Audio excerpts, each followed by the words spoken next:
Hiya, and welcome back to Password, the game that teaches us that ghosts are in fact real, and Roswell is one of them now. Anyways, let's just hop right in. Fastest intro I have ever done in, like, a month.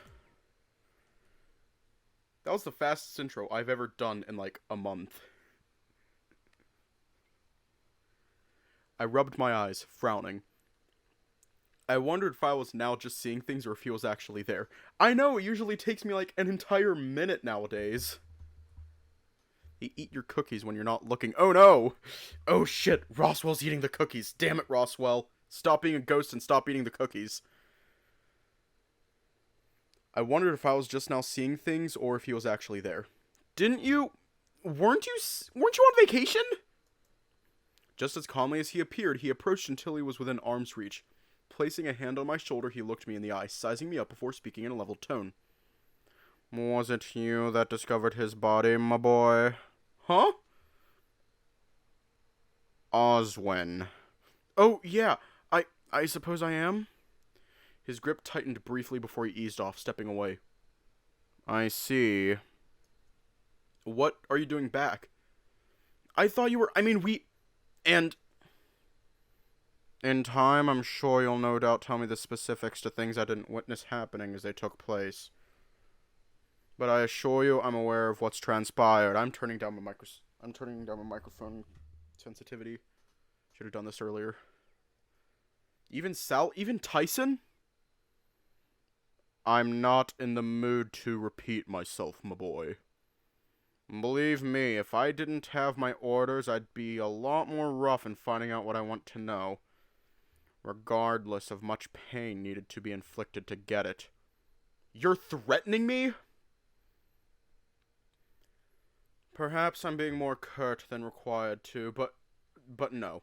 At least not intentionally. I'm not overly fond of threats when action achieves a lot more. I looked back towards the forest, finding myself agreeing with that sentiment insofar as trying to stage a rescue attempt for Tyson, as much as I was underqualified to do it. You don't intend to go out there by yourself, do you? Least of all, not like that. And if I am? Then you're more of a fool than I'd thought, and far more than what Oswin was worried you'd be.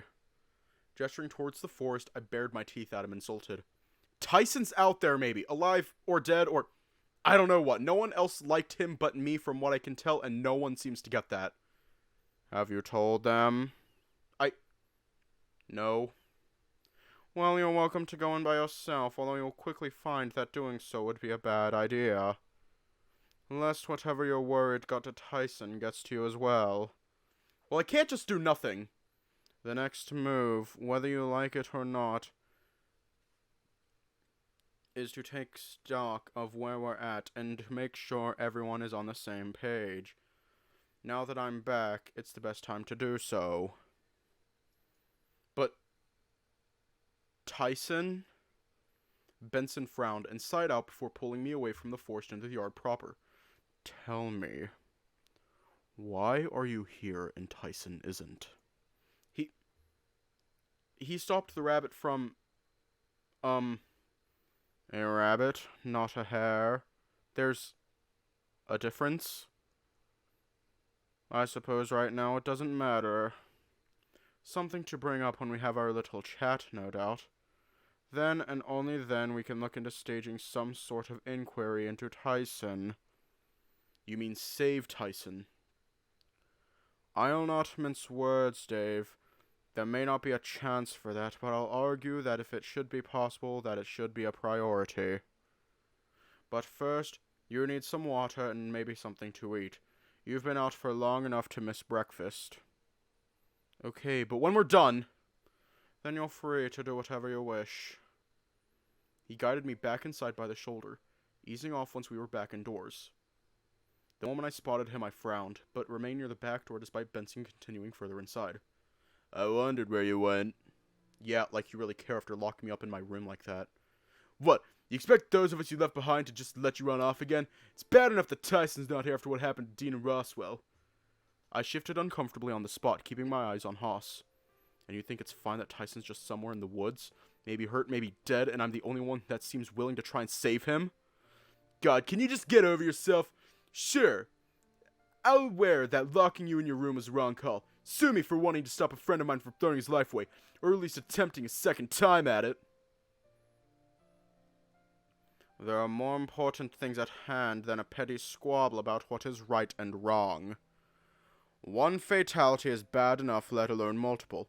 What we need is a proper meeting about our options moving forward, as they're increasingly more limited the longer we waste time. You're right, but Dave, you get that we're in danger, right?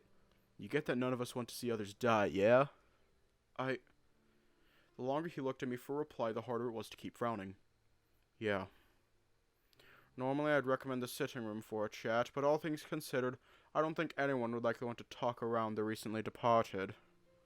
Don't worry, they're not there anymore. I'd assume then Orlando has moved them into the freezer. What makes you say that? Hardly surprising, as they'd be my first choice given the options. Assuming he's done so correctly, what food that's in there already shouldn't suffer any adverse effects. You're absolutely certain of that? We're not going to starve? My boy, we have more pressing matters to worry about rather than missing a couple of meals in the worst scenario. If they're covered and kept far enough away from the food, it will be fine, I assure you. So, the plan now then is to have a chat? Indeed. Go fetch Orlando and Sal. It will be imperative that we're all present.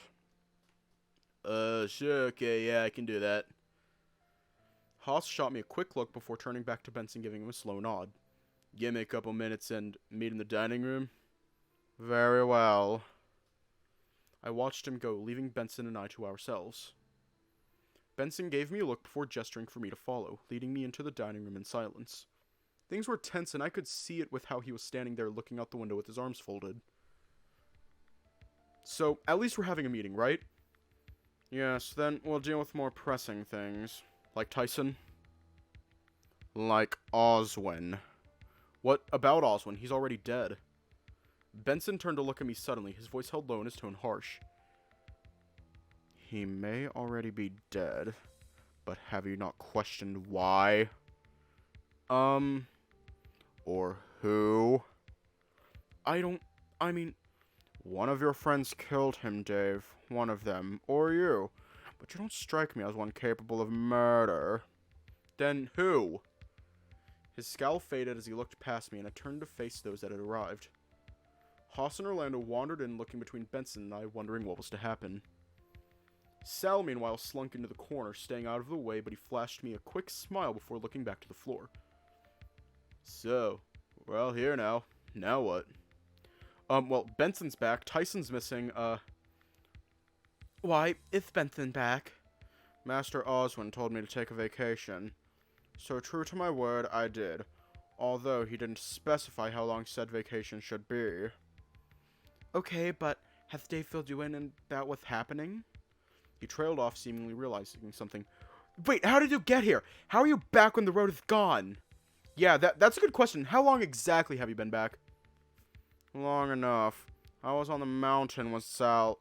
We all looked at Sal, but he kept his gaze on the floor. We knew what he did, so we turned back to Benson so we could continue. Well, we're well aware of how that ended up. But why stay secret? We were worried about what might happen or what we need to do, and... Because the truth of the matter is that more happened in my absence than I wasn't about to reveal myself to a would-be assailant. What? Did Dave neglect to tell you what he discovered? Did he not tell you that the master of the house was found stabbed in his laboratory? Laboratory? There's a lab here? Wait, stabbed? When? By who? Benson's fists tightened. He was keeping his cool, but only barely. That is something I've yet to discern. I was hoping Tyson would also be here to gauge his reaction, but alas. Wait, so, the guy that was here, that Dave said was here, he's dead? If that's the case, then, as far as who's dead, Roswell, Dean, the guy that lives here, right? Oswin. And Tyson is the unknown factor, alive or dead, and I have an interest in knowing if he was behind it. Why? You think he could be? I would rather be certain. So what? You're going to go find him in the woods? What exactly happened out there anyway? Why are you back? Tyson and I, the two of them ran into an altercation deep into the woods as far as I could tell. But while I found blood, nothing hinted that it was a fatal exchange. I turned to Benson suddenly, hopeful and with a slight smile on my face. He's alive? Potentially. Not a clue as to where he is otherwise. Assuming that you didn't injure him yourself, do you know who the assailant was? Hiya. I don't know them, but, it was a rabbit, had a bandana around his head. A rabbit. Knife? Yeah. Does that dragon know no subtlety? What dragon? Me? Your father. Orlando's dad's here? If my hunch is correct, then we're in a bit of trouble, right? I'm going to assume based on that reaction you're well aware of who the Noble family is. They're, like, a crime gang, right? They're... Okay, yeah, they're not good people. I am, and Grandpa was, but that's about it. Memphis Noble has been to this very manor before, but there's no knowing if he's here now. What we can be sure of is that the rabbit Dave saw likely was on his payroll. Really? Why? Memphis latched onto Oswin's lack of affection for them, it seems. Why was Dad here? He was meeting Oswin in regards to making a purchase, although Oswin promptly told him in no uncertain terms that his greed would not be sated. What was he wanting to buy? Medicine? The vault. What, the thing downstairs, like what's behind the door, or... No, the device that thus far has been keeping, well, that Dave has been interacting with. But why? What would he want with it? A do-over, right? A second chance? Do you know something that the rest of us don't, Orlando? Just the occasional things he'd say to me, that he wished certain things. Like what? Orlando sniffled and shook his head quickly, rubbing his eyes. Haas placed a hand on his shoulder and sighed out, looking between Benson and I. But more importantly, he sent a rabbit to come and collect, right? It would seem so. Why can't we just give it to him? Oswin made it abundantly clear that it wasn't to be handed over to him. And, by extension, I intend to keep it that way, starting with finding out who is responsible for his passing. Okay, but what should we do? I mean, if this rabbit guy works for your dad, then can't you just call him off? Oh, Hoss. Perhaps I may be reading too far into this. No, I don't think my dad particularly cares what I want. Or if I end up just, you know, in the way. Dead, Dave. Am I wrong, Orlando? He nodded slowly, whimpering as his whole body quaked. So, as we have it, there's a likely chance that we're still in danger, inclusive of Tyson, whom is still potentially in the woods breathing. So we're going to go save him? I will be going to assess things, and I would rather that you come with, yes. Wait, but where does that leave us? What's going to stop that guy coming here while you guys are out in the woods? As of right now, nothing. But it's imperative that you do not risk yourselves defending something that is mine to protect. Stay upstairs, find a way to stay safe, and await our return. Sal cleared his throat, and we looked over to him, slowly stepping away from the wall. If you two are going into the woods again, I want to come too. Really now? Why, Sal? I feel that if Tyson might need rescuing, then it's something I could potentially do to, It will potentially be dangerous. You could do just as well keeping the others safe by remaining behind. Sal looked over to Haas and Orlando, who kept their gazes elsewhere. I suppose. The decision is yours. You are welcome to come, and an extra set of eyes won't hurt. Sal looked to me, making eye contact and nodding once. Dave looked out for me, so the least I can do is look out for him in his hour of need. Thanks, Sal. We might need the help. Right, well, if that's sorted. There's much left to do, so I'd recommend that you all prepare, be it mentally or otherwise, for the next couple of days. I nodded slowly, turning to leave, but found a hand on my shoulder, easing me back. Follow me around the other way if you would, Dave. Yeah, hiya and bye. The rest of the group left into the foyer while I followed Benson into the kitchen. Then from there, out into the corridor, but we didn't follow it in the direction of the rest of the group. The wall just opened up. I don't know how he did it, but he pushed me through and plunged us both into the darkness soon after. Benson, stay close. Squinting in the darkness, I wondered where we were, or where we were going. It was hard to even place just how far down we were, but if I had to guess, it was the basement. But then I could smell it. That taint on the air that almost made me gag and stumble in the dark. Benson didn't seem to break stride even once, continuing until he came to an abrupt stop. We shall not linger longer than we need to. This is... I don't know, I might not join the Dragon Mafia. Benson punched something into a keypad into the wall, and the door opened up to give us entry into the lab. The smell hit me hard, and I almost threw up. The room was lit in that pale light I remembered, and almost untouched was Oswin's body, just how I remembered it. I whined, covering my mouth before my ears caught the sound of scurrying. My eyes went to the desk, and I found a set of red eyes piercing back at me in the gloomy light. What do you want? He sounded almost sad. The taunting, almost gleeful tone he had when I first discovered the body was no longer there. Who killed Oswin, Thanatos? I looked between the two of them, watching as the rat slowly pulled his gaze away from me to stare at Benson. Why do you want to know? He gestured to me lazily, not shifting his gaze once. It's too late to do anything about it. The vault is offline too, so unless you want to interrogate Junior there, you're wasting your time. Oh shit!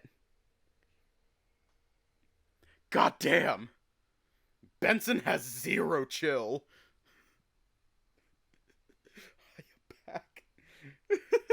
Benson has zero chill. He's just like, I don't like the... You've got some funny words, Magic Man. And then he just pulls out a gun. So, like, wow. First off... Okay. First off, Thanatos, you have a gun pointed at you. Secondly, Benson, why the fuck do you have a gun? You're fucking Alfred to Batman. This is cool as hell, though. In a flash, Benson had pulled a gun from somewhere and held it poised towards Thanatos. Benson! Don't worry about it, Junior. Slowly, Thanatos wandered forward and placed his forehead against the barrel of the gun, eyes still locked on Benson. Go on, then. Shoot me. You should know that I can't die anyway. You can't die? Why? He shrugged, and if the light wasn't hard to make it see, I would have sworn he smirked for a split second. Can't be a god of death if I follow the same rules, can I? Tell me this. Do you know who killed Oswin? It was the first time Thanatos looked back at me, sizing me up. He didn't say anything to me, instead turning to Benson. I can do you one better. You already know who did. Just as lazily as before, he gestured across to me before continuing. And so does he. What? Who? Tell me who, you miserable rodent! No. I meant it when I said that David would die here without knowing why. So I have nothing left to say to you. I covered my ears as the gunshot echoed through the room. It might not have been loud, but it was piercing enough that it hurt. My only relief was that the ringing didn't last long. As I opened my eyes, Thanatos was gone, and Benson was putting the gun back into its holster. Did you just... I never liked that rat. Such an unnatural creature. But I looked at where he'd been standing on the desk and followed the line across to the wall where, shrouded in darks, I could make out his limp body. Did he need to die? Benson grabbed me roughly before pointing at Oswin, still slumped in his chair. Did Oswin, or Roswell, or Dean? The life of a rat isn't worth much in comparison.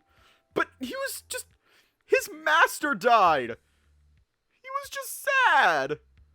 Benson eased off, looking at me sternly. While I can emphasize in the most literal of senses, Dave, trust in that we no longer need to be here. One last thing. What is it? Who do you think did it? If Thanatos knew who and thinks you know but says that I also know, then the implication is that it would be you, given the circumstances. You discovered the body. You are here now. It would fit that rat's behavior to try and antagonize the situation on his way out. But I didn't, I swear! Which is all the more reason why I'm curious as to why that rat thought he knew better. Granted, I've had my hunch on who did this, but I'd rather check all avenues before committing to an accusation. Is that safe? None of us are safe anymore, Dave. Not until we get off the mountain. It wouldn't surprise me if Sal was the killer. However, Sal had an axe, not a knife. He guided me out of the laboratory in a hurry, the smell starting to register again in my nose. Soon enough, Benson had guided me out of the hidden part of the house and back through another door connecting to the basement. I winced as my eyes adjusted to the light, with Benson stepping out of the passage behind me and closing the door behind us. Well, that was informative. It was? A loose end was tied up today, Dave.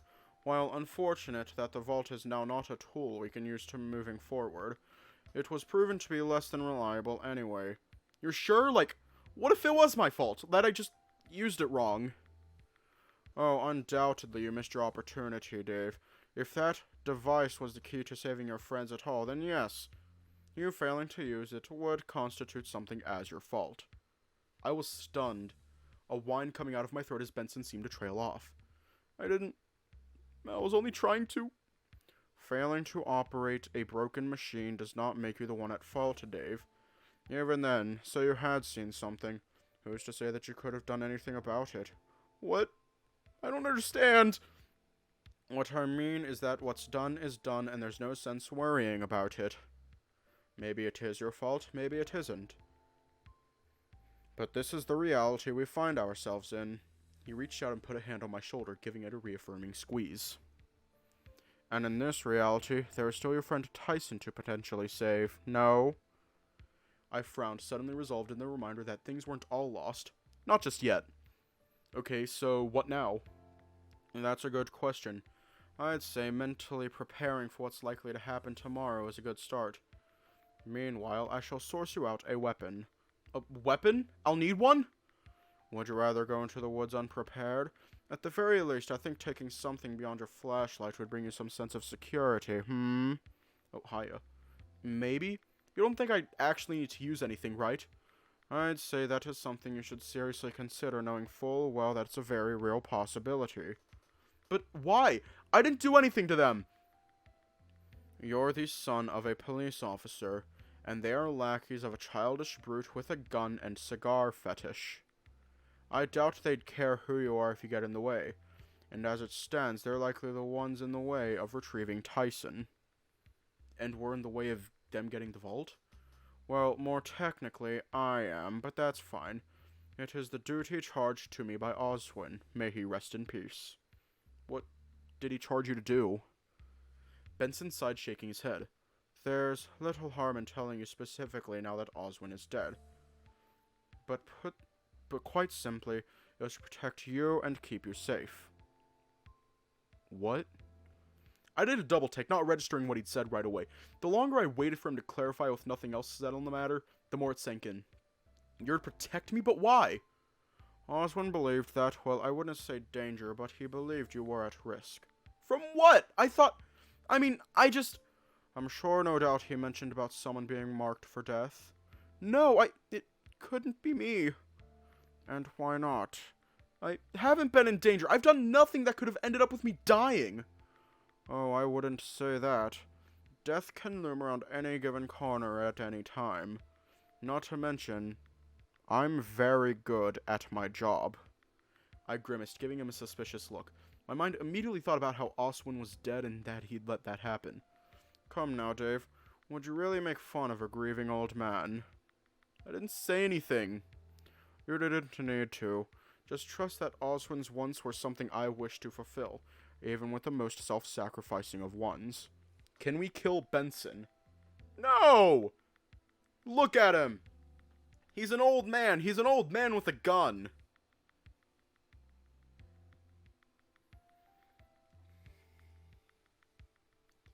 He's an old man with a gun, and he is so wholesome. Like, even though he has a gun and he just shot a rat, he just shot someone. Has Dave ever tried the Grimace Shake? I don't know. He'll chase you off the lawn. Aw, shit. He's that old man just like sitting on the porch. He sees kids on his porch and he's like, "Get off my lawn, you rapscallions!" And then he just like waves the gun around and they're like, "Oh shit. Oh shit, old man's pack a need," and then they just bolt. But seriously, has he tried the Grimace Shake?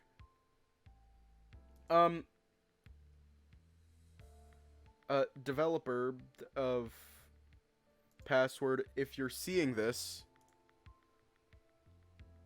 Yeah, developer of Password, if you're seeing this, did Dave try the Grimace Shake? Okay, back to the story. All of them. He started to guide me up again, up the stairs towards the foyer. We can get more into it tomorrow. I have to find you and Sal appropriate armaments if we're to go into the woods, and you do well to spend some time reflecting. I don't need time to think about it. Dave, I'm not going to lie to you. Going into the woods is dangerous. Even with me trying to keep you safe, there's a very real possibility that you may end up facing the end of the road. So please, consider if it's really worth it. I didn't need to consider anything. I already knew that if Tyson was still out there, even if he wasn't, I needed to find him. When I got back to my room, I started to have my doubts. What if he was dead? Could I face seeing his body? Hours started to tick by while I moved stuff about my room in an effort to prepare for something I had no idea on how to. What if I couldn't? What if I broke down right when I was in the most danger? Then my mind started to wander towards my own life. If it was worth potentially losing in pursuit of saving someone who might already be gone. But I knew my answer the moment I decided to head downstairs to tell Benson I was ready. As I came down the stairs, I looked around for Benson. Or really anyone, given I hadn't seen them since our meeting. My eyes fell on the back door in the world outside, and I felt a cold chill run down my spine. Each step I took felt heavy until my hand was on the door, looking out at the woods and the darkness beyond. My heart beat heavy in my chest, skipping a beat when I saw movement, hoping it was Tyson. Aw, fuck. Tyson! Rushing over, I got closer to the trees, stopping just shy of where I was when I ran into Benson. Are you there?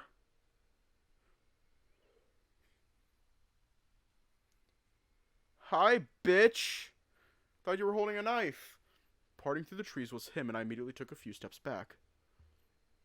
I trembled in front of him, memories of the last time I saw Tyson flashing through my head. Well then, finally got back up. Where's Tyson? Huh? Who's Tyson? Oh, that dog. We'll get to him later. What did you do to him? Where is he?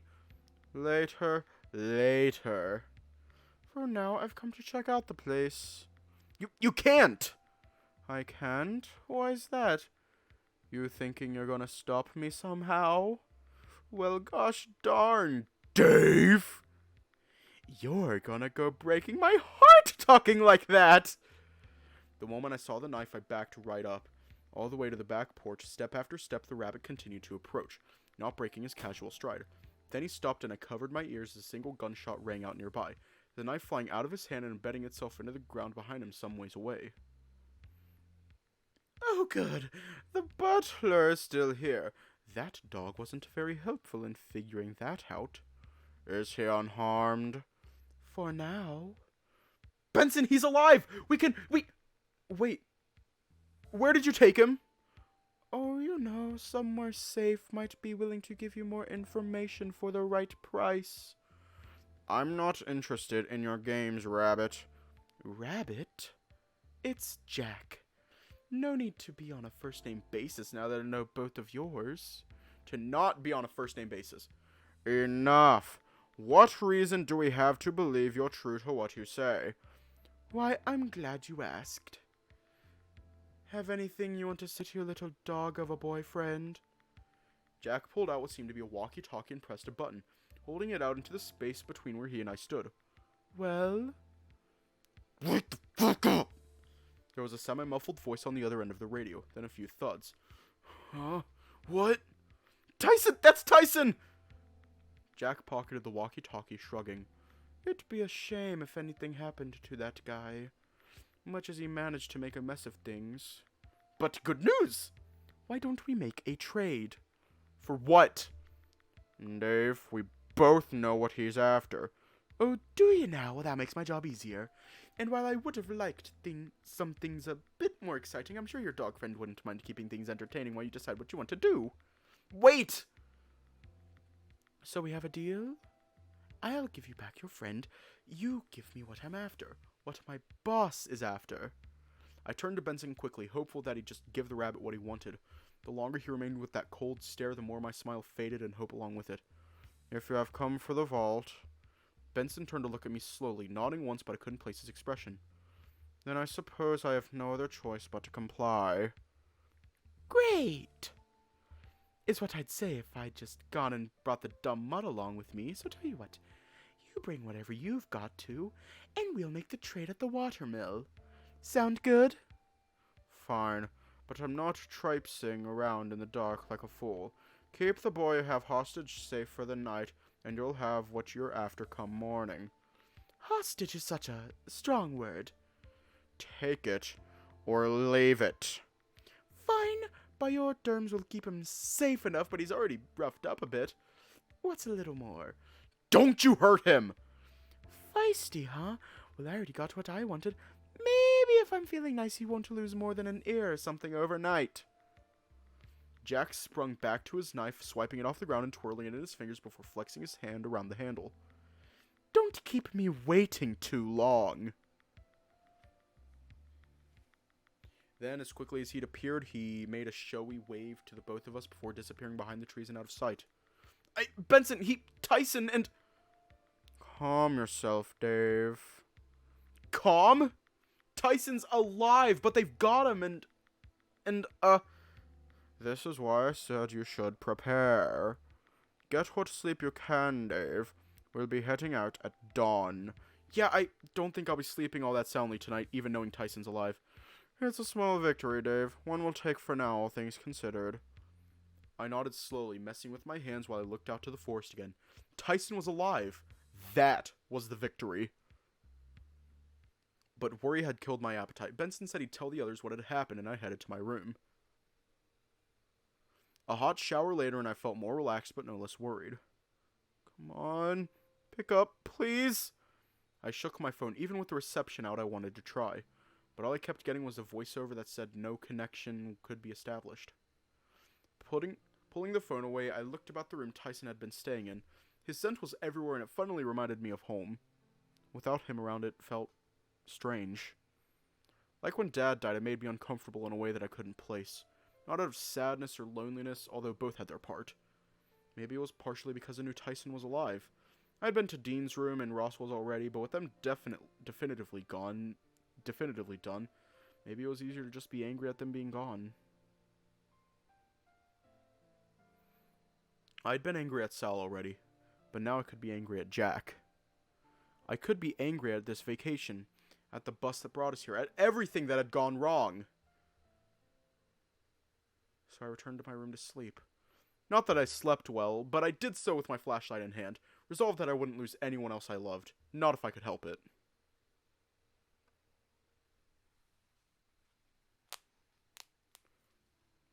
Silly rabbit, tricks are for kids. Yes! I couldn't sleep. Exhaustion had caught up to me originally, but I lay there most of the night up on my back staring at the ceiling.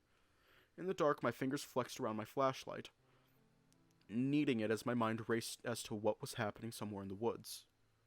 Part of me kept an ear out for any sound that indicated that something was wrong, that something had happened, but instead it was as still as ever. I wasn't sure what was worse. When dawn came, I sat up. My head was hurting and my throat was dry. The pit in my stomach made me ill, as I struggled to my feet, I sluggishly went to freshen up, only to find myself hacking and gagging, bringing up what was left in my system. I felt gross, weak, but I made my way down to the ground floor all the same. Oh, Benson. Hey. Morning. There was a stiffness to him that I hadn't seen before, or maybe I just hadn't noticed. We spent a few moments just sizing each other up, the silence making me shuffle uncomfortably on the spot. Today's the day, Dave. I hope you're ready. I am. I'll be plain. Going into the woods will be dangerous. Tyson's out there. I can't leave him with them. Benson grunted a sound of affirmation without breaking eye contact. Come with me. He led me to the dining room and sat me down, leaving me soon after to head into the kitchen. A few minutes later, he was back again with some tea and plain bread, sitting it before me. I looked to him and he dropped himself neatly into a chair nearby, sitting upright and staring off at the opposite wall as if he were waiting. Eat. You're going to need it. I'm not all that hungry. Worry will do that. You'll have more focus if you have something in your stomach if you're still intending on following me out there. I am. The first bite was hesitant and I stopped there, opting instead to have some tea. Also, you'll need this. He slid across the table a knife in a leather sheath, my stomach lurching when I saw the familiar handle. That... Oswin's. But it was... In his chest, yes. It'll do us more good in your hands, given no doubt you'll feel safer heading in armed. Looking at the knife carefully, I had to agree, although I didn't like where it had come from. I'd offer you one of the knives from the kitchen instead, although the blade on Oswin's is more robust and has a guard to keep your fingers safe. Right. Excuse me. I couldn't help but overhearing the part about kitchen knives and safety. Indeed, I wasn't about to let Dave head in exposed. In fact, neither do I intend the same for you if you're still joining us. I will. Good. In which case, you're best to take this. A revolver? It will fit your hands better than it does mine, and you're less in a state than Dave is. Right. I watched as Sal took the revolver that was slid towards him across the table, holding it delicately but firmly all the same. If that's all the same to you both, I'll excuse myself here. Meet me within the hour outside so we can head off. Shit! Damn! We are going to die. Setting the gun back down on the table, Sal took Benson's chair and just waited. For what? I don't know, but I eventually slid my bread over to him. Not hungry. Not really. Sal grumbled, taking a bite of the bread and swallowing hard. Try not to worry. We'll find him. Yay! We are going to die. Just do a little dance. Also, Haya. Do a little dance. We're gonna die. Yay! It's like...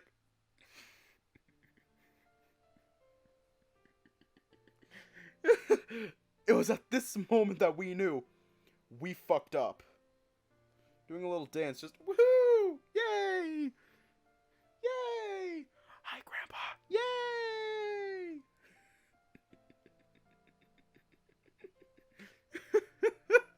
We are going to die. Try not to worry. We'll find him. I left his comment without a reply, rocking back and forth in my chair, uneasy as I tried to mentally prepare myself. But when the hour was up, the two of us went to meet Benson. There was a bitter chill to the morning air as I stepped out into it, looking around. Good to see you both. I trust you're ready? As much as I can be. Yeah, I'm ready. Very well. Let's get going. Wait, everything's going to be fine, right? Benson looked me over, did the same to Sal, and then turned towards the trees. Come on. Best we get this done quick. His tone said it all, or maybe he just didn't want to jinx it. I held the knife close as we crossed the tree line into the forest, leaving the mansion behind. It was cold, dark, mostly uninviting. Everything that I had assumed about the woods was being challenged as we started to make our way through. We made no sound, instead just pressing on in a direction that Benson seemingly had picked. Hiya! He was alert, constantly looking around, and had his gun at the ready. At some point, I pulled the knife out of its sheath and held it tight with both hands. Clearly not how I was meant to use it, but it was also meant for someone much larger than me to begin with. A short break, if you would. Okay. Their voices were hushed, looking to me and only getting a nod in reply. I was already wandering over to the river and ran by the clearing that we'd found ourselves in, looking down at the river. Yeah, Haas and Orlando are still at the mansion. Wait. Looking down at the water. My fingers ached around the handle of the knife, having held too tightly, but I feared what would happen if I were to lose it entirely. What's that anyway? I looked over to Sal, gesturing to the small bundle Benson had been carrying with him. Leverage. To trade for Tyson? In a sense, it's what they're after, although... A sound echoed through the woods and he stopped there, looking up to scan the trees. Although I hope we're not making a mistake handing it over so readily. I understand. But what is it? I mean, I know what they're after, but... Then it's best we not dwell on it further. I wandered away from the river and sat down near Benson, recoiling as I felt something underneath me. What's... In my hand looked like a glass syringe, thickened with a few drops of something inside. A syringe? How peculiar. Why is this out here? Drug addicts? That needle is too thick for that. I remember that from the hospital. Indeed. I wouldn't be surprised if that came from Oswin's lab. Some were missing after all. But how'd it get taken? Did they come into the house and take stuff? Most certainly not. They'd need to have gotten in, past the door in the library, into the laboratory, and back out without alerting anyone else in the house. Although I suppose with Oswin's passing, there has been ample time to sneak in without alerting him. But from memory, there were things missing prior to, well, my departure. This implies that this was an inside job. Someone that wouldn't draw attention to themselves wandering the house. I'll save you some trouble and say that while it was not me personally that removed the missing pieces, it may as well have been. Another sudden snap from nearby made us freeze and look around, Benson's face going stern as he rose back to his feet. Come, we're going to follow the river up to the mill. The sooner we conclude our business here, the better. Without another word, he got up and led the way forward up the river. I took one last look at what I'd found and left it there. It wasn't going to help us now anyway. As the mill came into view, I stopped, looking at the structure ahead of us. Old and abandoned, but there was something in the air that I could smell. Something foul, but I couldn't quite place it. Yes! Yes! It is rabbit hunting season. It is rabbit season. Benson gestured for the two of us to linger a ways back as he approached carefully, looking about as he did so for any sign of Jack. I don't like this. His voice was barely above a whisper, and his eyes were trained on Benson. The weight of the gun in his hands must have started to get to him as he was shifting it uncomfortably in his grip. I did the same with the knife, barely breathing just in case I heard or smelled something that hinted at something going wrong. A few minutes later, and Benson made his way back over, looking somewhat perturbed. Even for a trap, I don't like how this feels. It's a trap? Of course it was. Or at least they weren't planning on making this exchange without some level of cunning. But then, where's Tyson? Presumably inside, if not somewhere else entirely. And then, those back at the mansion? Benson seemed to consider the idea before shaking his head. Safe. If Tyson was somewhere nearby, I should be able to figure that out, right? I could try calling out. I could try to smell him. Maybe I could wander on inside to see for myself. What are you planning? Clutching the knife tightly, I breathed in deep as I closed my eyes. Tyson, where was Tyson? I knew what he smelled like. It was just a matter of picking him out from all the other scents of nature. I just had to find something that didn't belong. Something familiar. But that's when I caught whiff of it, and my eyes flew open in alarm. Blood! I can smell blood!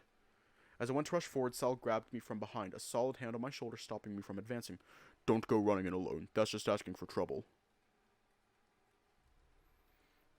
Not to mention that you've just given away any element of surprise we may have had by declaring that so loudly. I struggled against Sal and pulled away, rushing forward, stopping as I saw a flash of white appear around the entry to the mill.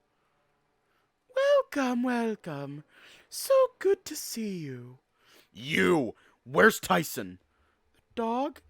He's around here somewhere. But what I really want to know is where the vault is. Not much of a trade if I come away empty-handed now, is it? Here, you miscreant. It's right here. Gun in one hand, package in another, Benson approached cautiously to stop beside me. Oh, good, your buddy is inside. So I'll just take that off your hands and you can go in and get him. I'm afraid I must insist that you bring the dog out here. That's not how we do business, and you know that. Have you considered perhaps handing over the vault first? It happened so fast and he'd been so quiet that I didn't realize Sal had come around the side, grabbing Jack and quickly pinning him against the front. Hey! What's the big idea? I breathed a sigh of relief as Sal pulled him away from the entrance of the mill, and I was about to head on in before heavy footfall made me stop.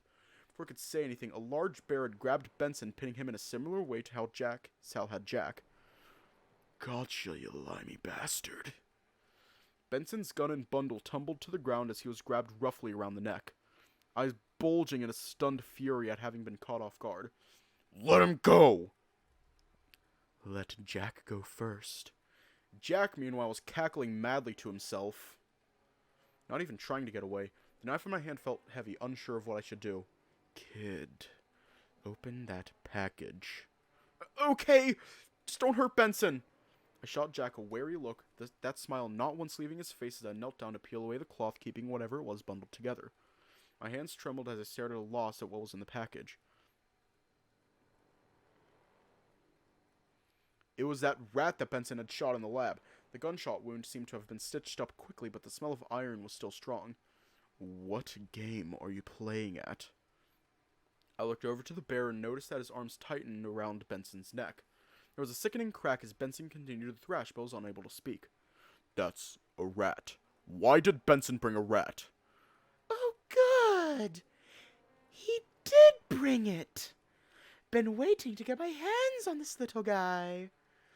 The moment I turned to look at Jack, he kicked back at Sal to free himself and winding Sal in the process. I'll take that. Not even hesitating, I watched as Jack tore into the rat and removed something small that seemed to please him. The rest he threw off to the side while pocketing what he'd taken out. Well, I'm happy. You want to go collect your friend now? Once more, Jack got grabbed by Sal, but this time he was quick enough to draw his knife, getting Sal to let him go with the quick cut on his arm.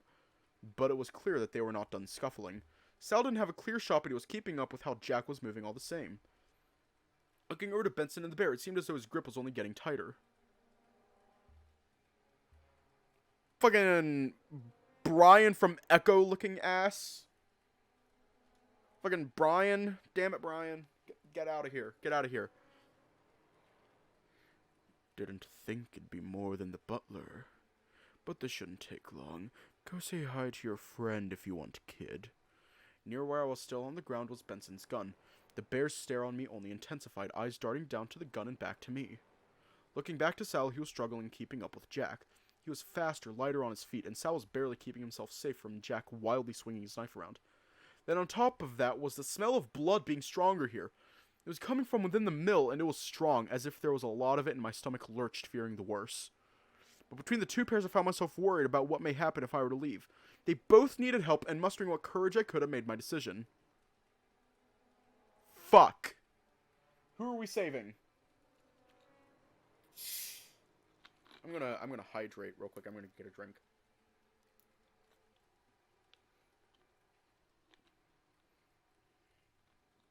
I don't really care who we're saving.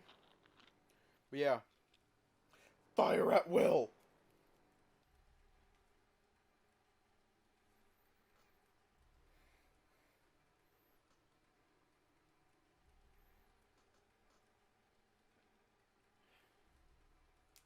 What the fuck is a kilometer? I guess we're saving Sal. I scrambled, holding my knife tight and rushing Jack. Quickly skipped back, giving Sal time to line up a shot. Going to shoot? Go on, try. I bet you can't handle that recoil. One glance at Benson, and Sal turned his eyes to Jack and pulled the trigger, a loud bang echoing around us and plunging us all into silence. My eyes darted about Jack's body to see where the bullet had landed, but that smile never left his face. You missed! There was a pained gasp for air, and our attention went to Benson. Do it! It was over before Sal could line up another shot. One more series of wet cracks, and Benson fell limp, blood flowing from his mouth right before he was dropped in a heap at the bear's feet. Job's done. Butler's... Wait. Job's done. Butler's dealt with. We have the access key. Sal shot again, the recoil careening his shot to hit the side of the mill instead of where he was aiming. In that same moment, the bear pulled a gun too, pointing it past Jack at Sal. You try that again, and I might have to show you how it's done. Run along back to the mansion. We'll be along shortly. I looked to Sal, and he seemed to be stunned, eyes locked on Benson's corpse left in a crumpled heap on the ground. Drop the gun. Knife too. The bear turned to the gun to point at me, gesturing at the ground. Shaking, I tensed around the knife and struggled to pry my fingers away from it. Sal, however, slowly lowered the gun, putting his hands up. Come on, knife on the ground, then you can go. Why are you doing this? Why? Oh, that's an easy one to answer. It's just our job. And Tyson? If we're feeling generous, we'll bring the mutt with us. Carefully, I lowered to my knees, placing the knife on the ground and raising my hands as Sal did. Great! Now get lost. Quick as a flash, Jack had leapt forward and grabbed both the revolver and knife before grabbing Benson's gun too. I looked up to Sal, who had his jaw clenched and was shaking as much as I was. But still, he started to back away, and I followed suit the moment I noticed the gun was still pointed at me. The moment we were out of the clearing and back behind the trees, Sal grabbed him roughly by the wrist, and ran. Sal, I don't... Shut up and keep running! But Tyson... What about Orlando and Haas? They're heading to the mansion next, and we need to get there first! I swallowed hard, half dragged forward and occasionally through the air as Sal tugged me mid-step. Panic and adrenaline propelled us forward, cutting a path through the forest. I just hoped Sal knew the way. Sal and I emerged from the woods and ran up to the back door of the mansion, both out of breath. We made it! Were we followed? We both looked back in unison, scanning the trees. As much as we didn't see anything to be alarmed about, my heart was still racing. Guess not, but we don't know how long we've got before they catch up. Quick, inside! Sal yanked the door open and we rushed inside. The moment we were clear, Sal slammed the door closed and looked around the foyer. You're back. We don't have time. Things are bad. How bad? Where's Benson? Dead. I would be too if Dave hadn't thought fast, but that's about the only good thing. No. It's not the only bad thing. Tyson's dead too. Two of them will be on their way here, and who knows what they'll do. Tyson's not dead. If we do what they say, they'll bring him along and let us go, right? I need you to listen, Dave. We're all scared, but if I could smell that much blood from outside the mill, it's not a good sign. Even if he was alive, we're probably dead if we stay. You're lying! He can't be dead too! Okay, well, where does that leave us? An escape down the mountain? Can we even make it? What other options do we have? Stay here? What if we just got a bunch of weapons and tried? Our friends are still here. They're already dead, Dave! The way Sal bellowed it out made me shiver, shrinking under his height. But we're not. We need to keep it that way. Do you think all four of us could make it down the mountain anyway? I don't know, but I think it's our better choice seeing just how ruthless who we're up against is. It's not worth the risk to stay. So we leave now, or...? Before anyone could answer Orlando's question, the back door was kicked in and the two from the woods quickly stepped inside. Fancy place. Just like I remember it. Would have thought you'd think to lock the back door, but that wouldn't have stopped us anyway. I stepped forward, looking around for Tyson. What are you doing? Did you bring... Huh? Oh, the dog. Nah, he's dead. Gutted him myself. I whined and fell to my knees, staring at him in shock. Oh, come on, it's not so bad. At least you don't need to look at him. You... The bear looked to Haas, almost disgusted, and pulled out his gun. Without another comment, he shot Haas square in the head, dropping him instantly. No loose ends. You thought... Why? I was frozen to the spot, eyes staring at Haas on the ground, the smell of gunpowder and blood filling my nose. You know the drill. No loose ends. Not that I get why that happened so quick, but we didn't have orders, but who am I to complain? I put my hands up much in the same way I'd done before, and Sal followed suit. Orlando half-heartedly did the same thing, trembling all the while. Starting the fun without me, boys. Glanced across to Orlando, whose face almost went white upon hearing the voice. Didn't sound all too familiar to me, but the scent that I got right before he showed up made me realize who it was. That pungent smell of cigar smoke, the harsh notes of his cologne, a sort of fiery scent that hurt my nose. It could only have been one person. Dad? Why'd you kill the lion? Don't look at me. It's fine. One less to clean up later. Hi, bitch.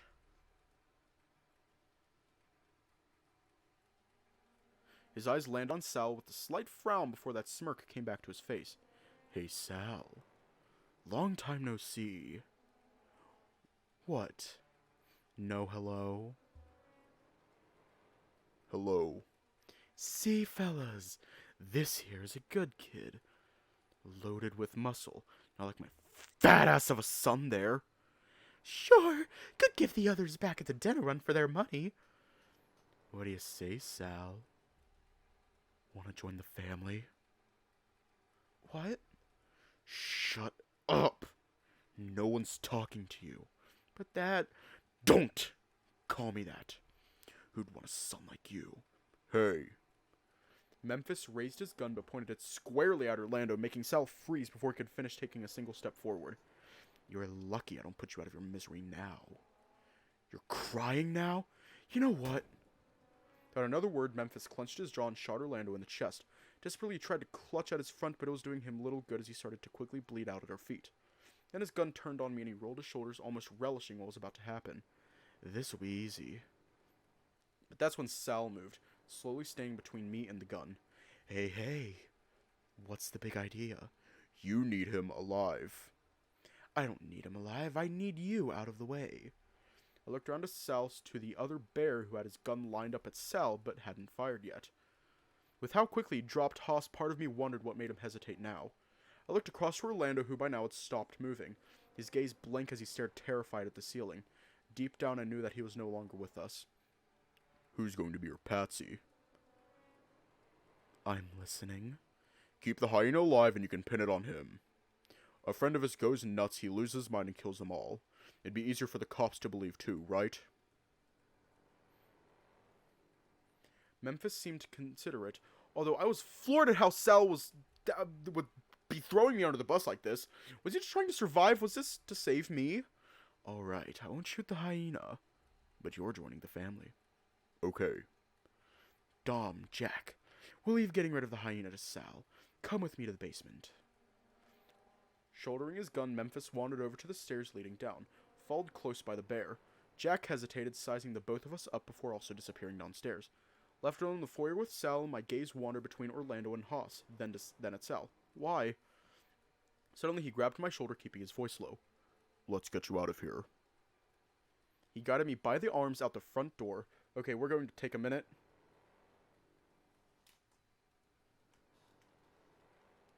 We're going to take a minute for the ad. Going to take a bit.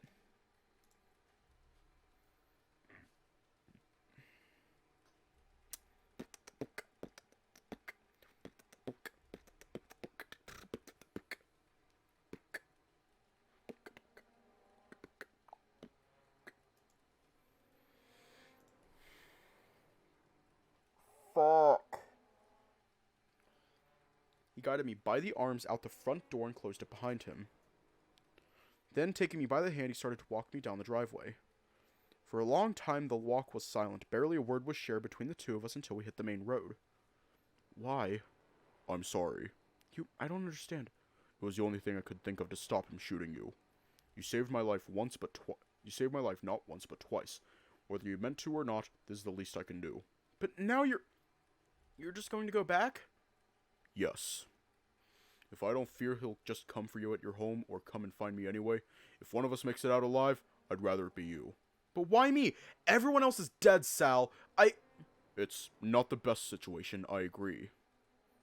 He wandered over to the edge of the cliff, looking out at the world. He'd have killed you anyway. Maybe he'll let the both of us live if I go back too. So, you're going to have to head down the mountain alone. And what are you going to do, just go back and be a criminal? Someone's got to keep tabs on our friends. Not only that, but keep Memphis distracted so you can go get help. Help? He gripped me by the shoulders, fingers digging in tight. Please, Dave, go get help. He backed away, standing at the edge of the driveway. I looked towards the large hole in the road and gulped, readying myself for the climb. It was going to be tough, but it was the only way forward. I left Sal behind. It pained me to do it, but I had to. The way he asked just left me with no other option than to get away. After all, there was nothing left for me there anyway. Sal had it handled, or so I hoped. I walked until I was able to find someone to flag down for help. And after I got a ride into the closest town, I called the police. After all, who else was going to help? Or at least that's what I thought. The best they said is that they'd look into it and hung up after taking some details. Next was a call to Mom. I had no way of getting home otherwise, and with how unhelpful the police are, I wasn't sure who else to call. She came and picked me up and dropped me off at home before continuing on to work. She didn't ask what had happened, where the others were while I was being so quiet. Not that I wanted to talk about it anyway. So I found myself standing outside my front door, staring at the street. The world was going by as if what happened on the mountain never happened. The silence that I expected to still be ringing in my ears was filled with the sound of the world going by. I sat on the sofa waiting for something to happen. It was almost as if I could feel eyes staring at the back of my head, knowing that I got away instead of dying along with the rest of my friends. Sure, the plan was for me to get away, but then what? Was I really out of danger? Was this what living was going to be like? Wandering over to the phone, I called the one person I thought might be able to help. Hello? Detective Barker speaking. Who's this? It's me. Dave Holloway. Oh shit, David's kid? What can I do for you? Where to even start? I breathed in deep and sighed out, jaw clenched, not wanting to go through what I'd already told the police a second time. Kid, you there? Yeah, I'm here. Something's happened, and I don't know what to do. Anything I can do? Again, I was at a loss and tried to think my words over carefully. I don't know. Well, how about we start with what happened? Maybe I can think of something. They're all dead. I spoke to the police, but they said they'd look into it. Whoa, slow down there. Who's dead, Dave? In a trance, I relayed what had happened. It was only after I'd finished explaining that I started to crack, laughing quietly to myself in between sobs. And you're unharmed? They didn't do anything to you? I shook my head, and only when he double-checked that I was still there that I answered the question with my voice. Alright, I'm going to level with you, Dave. Chances are that we're not going to be able to touch any of this. I'm going to try, but once you start messing with that family, well... Oh, I understand. I mean it, kid. I really want to help, but... No, it's fine. Forget I said anything. If anything can be done, though, I'll let you know. Sure, well, I should get going. Thanks for hearing me out. I hung up the phone before he could reply, and I backtracked to the sofa to collapse, trembling.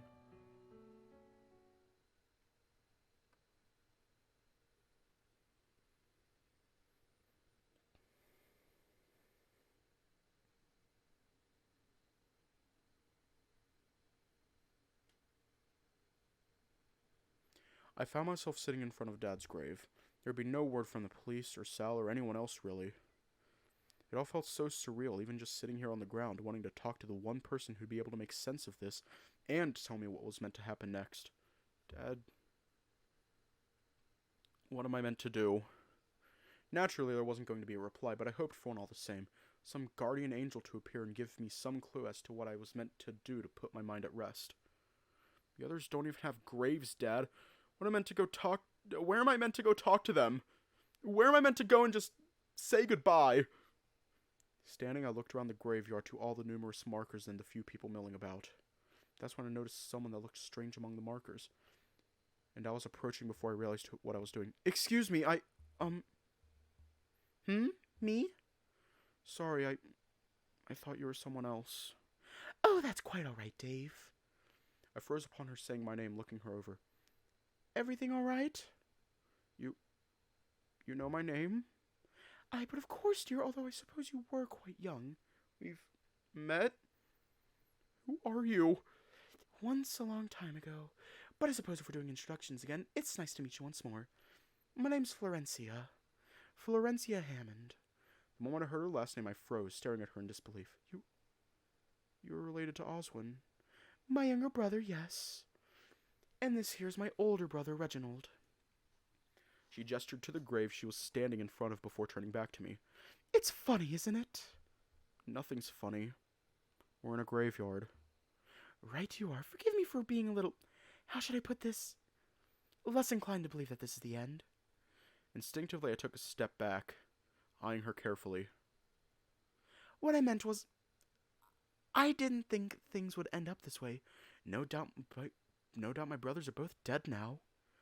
But that's just life, isn't it? You're not sad at all? I never said that. I just wished things would turn out differently. Can I ask you something? Ask or accuse? Did you do it? Are you the reason they're all dead? Come now, Dave. Do you really think I did much of anything? I can make a guess as to what happened on that mountain, But I've been here this whole time, not the graveyard, mind you. Just more local. But who else could it be? Well, I'll admit I may have set the whole thing in motion to some extent, but there was no meticulous planning or really any overseeing on my part. I just left it to chance. The frown I gave her must have prompted her to clarify further, because it almost seemed like she expected that to explain away everything. No doubt you may have discovered a certain room in the basement. The vault. Right. A truly wonderful machine, if I do say so myself, and the only thing that could really save my younger brother from himself. Meaning? Well, meaning that given enough time on a macrocosmic scale, anything and everything will eventually come to pass. Maybe it already has. Including saving 2 people that really need it. She turned back to Reginald's grave, shaking her head. But as we find ourselves, they're both dead now, so I guess not this time around either. So, my friends died. Oswin and Benson died because you gambled on something? Is it really a gamble when it's an eventuality? Though I did say that I have no idea as to what happened on that mountain. I breathed in deep through my nose, frowning hard. It was just a vacation. We were having fun, and then something happened to Sal. He killed Dean and Roswell, and then everything went downhill from there. The mob showed up, and I only got away because... Because you were lucky? No, it was more than that. Well, if the mob showed up, I can assure you I had nothing to do with that. Chances are they had gone onto the mountain of their own volition. But they're the reason everyone else is dead. So you admit that I'm not the reason, finally? I'll admit I'm glad to hear that. No, I don't understand what happened. I don't know what I did wrong. I don't know why anything happened the way it did. Choice. It ultimately always comes down to choice. The choices you made, or rather didn't make, led you to here and now, and to this conversation we're having. Not to say it's your fault. Maybe you're just a victim of circumstance. What circumstances? Why me? Let's see. A lot of that depends on what you know already. Did you ever find a medal with a symbol on it by any chance? The Zodiac ones? Exactly! Others about to place an entrusted sum to Benson to hide as he saw fit, just to ensure I wasn't entirely within the know, you know? No. How best to put this? Random variance is very important when probing what options are available to us. The exact inverse to troubleshooting, really, given the goal is to find a possibility that by all means shouldn't exist. I don't get it. Consider it something opposite to a wave function collapse, then. A what? The more variables that are known and interacted with inevitably lead to a collapse, a single truth that coalesces as a logical conclusion. Fuck. But if all variables are accounted for and we know them all, no matter how many loops around the system we may go, that logical conclusion will never change. Random variance enables us to, well, ignore the Schrodinger equation, really. The cat guy? He did more than the cat experiment, but yes. So, if you know everything, then the outcome will always be the same? In a sense. A mastermind within a system has to operate under the same rules as the others within it. But if the mastermind doesn't know everything, are they still the mastermind? That's just the name given to the person responsible, isn't it? The big bad guy that makes everything happen. Then you too would wear that title, Dave. Your actions and choices led you here, after all. But I'm not the bad guy here. I tried to save them. I have no doubt about that, Dave. But such is the nature of chaos in action. I collapsed in a heap in front of her, clutching my head. I was frustrated, upset, and it just felt like she was treating this as, like, a huge joke. Come, dear, it's all right. It's not all right. We're all dead. Then what are you going to do about it? Resign yourself to living in sadness for the rest of your existence, or hope for something greater? Cling to a possibility as hope that things don't have to end this way? She sighed out, staring down at Reginald's grave. I'm sorry, Dave. I'm sorry that my family has caused you so much grief. But please don't give up. What am I meant to do now? Live. Live like there is no tomorrow. Live the life that you have been granted by all the misfortunes that led to you being here alive and well, instead of being part of some massacre I can only imagine transpired on that vacation of yours. I frowned, that word making me think back to how I watched Roswell and Dean die right in front of me. She offered a hand out to me and I picked myself up, slouching with my head racing and trying to keep up with what she'd explained. You'll be all right, Dave. Eventually, I'm sure. I stared at her back as she wandered away. Watching her made me wonder just what role she had in this beyond hiding those medals, beyond just being a sister left behind by a family now dead and gone. Whatever role she had either was left unfulfilled or complete now, and didn't concern me any longer. There wasn't anything more I could do about it either. I just had to live. That is Path D. Fuck.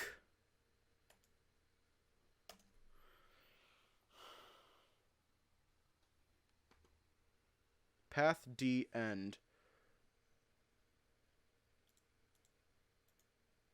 Hang on. Let me actually create that save there. And now, resonate.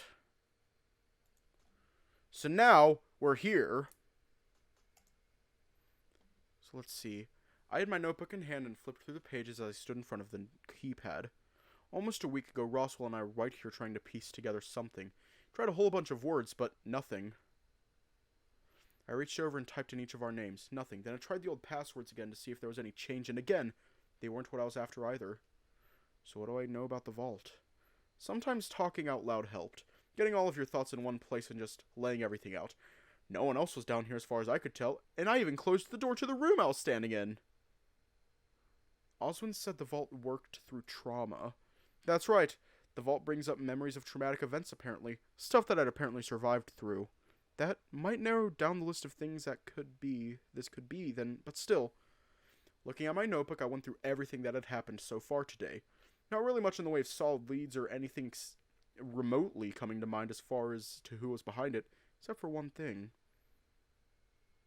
What if... Trust me, I already have the perfect point that we're going to stop. Is it Sal or Benson that we're after?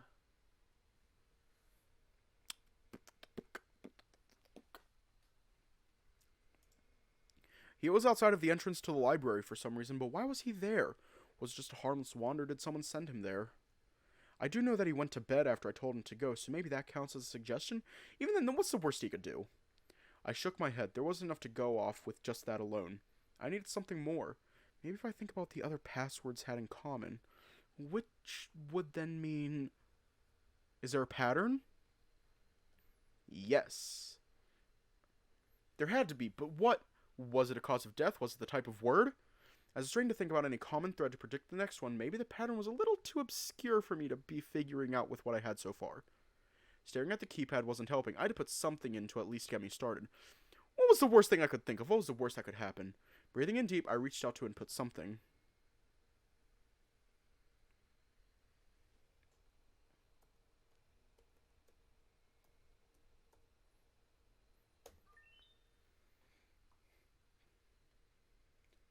We're going to leave off here tonight.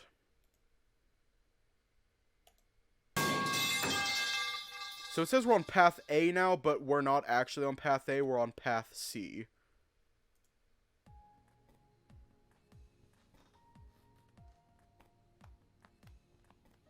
Wait, are we on path C? Wait. Oh, we're on path B. We're on path B. Okay, give me a minute.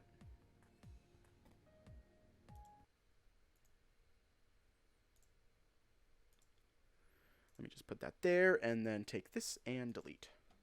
And there we go. Now we're done. Okay. That was a lot. That was a lot. I'm going to hang out in Discord voice chat and work on a song and work on a track idea. So go over there if you want to chill, and as always, stay safe, have a good night, and I will see you all tomorrow.